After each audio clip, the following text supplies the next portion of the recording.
988, 989, 990.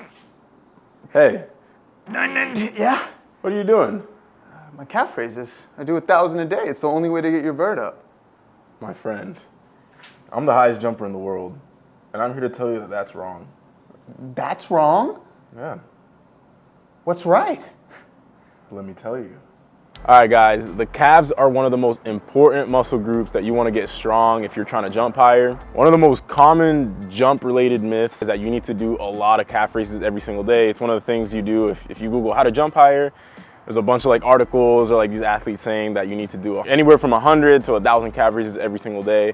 Especially if you were in high school or in the early days of YouTube, pretty much everybody in that generation of guys has tried doing calf raises every single day to try to jump higher. However, that is completely wrong, and I'm gonna show you guys exactly how to get your calves stronger to jump higher. So the reason why your calves are so important is because they are a prime mover when it comes to triple extension. So triple extension just means that you're extending the hip, knee, and ankle in unison in a synchronized motion that allows you basically to project or move your body across space in sprinting or jumping. Specifically in this case, we're talking about the calf, and in jumping, this actually means training your soleus and your gastroc, because especially for a 2-foot jumper, when you're going into knee flexion, you need to have a lot of stability around the ankle joint, and the calf is going to be a prime mover in that action. So on the down phase, you're actually looking at an eccentric action of the calf. Sometimes it's functioning as a co-contractor, depending on if you plan on your heel or your toe. And then during the latter push-off phase of the jump, that calf is gonna function concentrically as a prime mover. One of the things that separates us from a lot of other coaches is that we put a heavy emphasis on getting the calves as strong and explosive as possible, and we actually periodize the training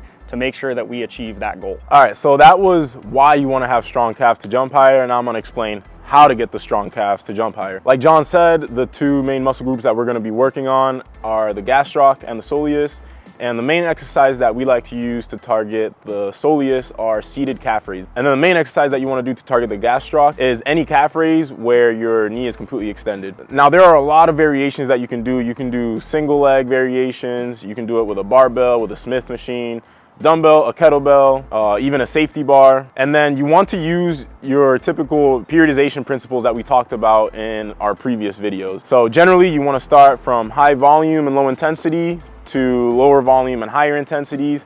And you want to load these up really heavy. Go really high on the RPE scale, which is rate of perceived exertion. You want to be at around a 7 or an 8 in this RPE scale. The RPE scale is basically a 10 means you don't have any reps left in the tank, 9 means you have 1 rep left in the tank, and so on and so forth. Do the calf raises with very high intent, so that way it can be more specific to jumping higher. Another thing to take into consideration is that if you're gonna program in plyos, that is another load that is gonna target the gastroc and the soleus. This can include anything from depth jumps to sprinting to even extensive plyos. So standards that I have for certain athletes when it comes to calf raise strength, I like them to be able to do 3 times body weight on a double leg calf raise on a Smith machine. Now each Smith machine is different, so if you're on one that is really well lubricated, now, if you're scared to put that much weight on your back, you can also do a single leg calf raise on the Smith machine. And for this, I like to see guys at about 1.5 to 2 times body weight.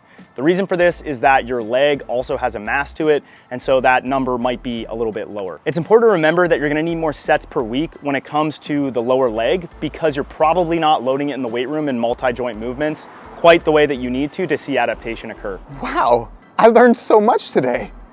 If you learned a lot too, sign up THPstrength.com. Or you can keep wasting your time doing 1,000 calf raises every day or some weird things with your shins.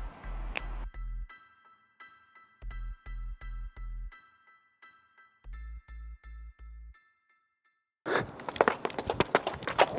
you got your flat foot. Oh, shit, boy. Mama.